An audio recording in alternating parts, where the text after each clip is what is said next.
May pangarap ka, di ba? Ang sabi ko sa'yo, tumayo ka, magtrabaho ka.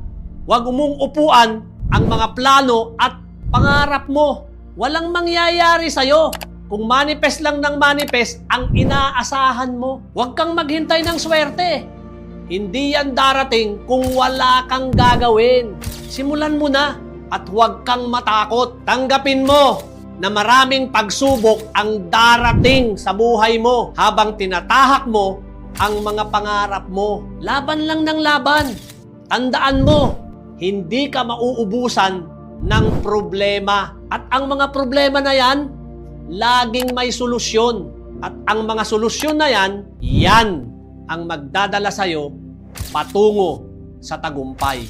Real talk lang, mga ma'am, sir. Kung may pangarap ka, huwag mong upuan. Trabahuin mo. At huwag kang titigil hanggat hindi mo nakakamit ang pangarap mo.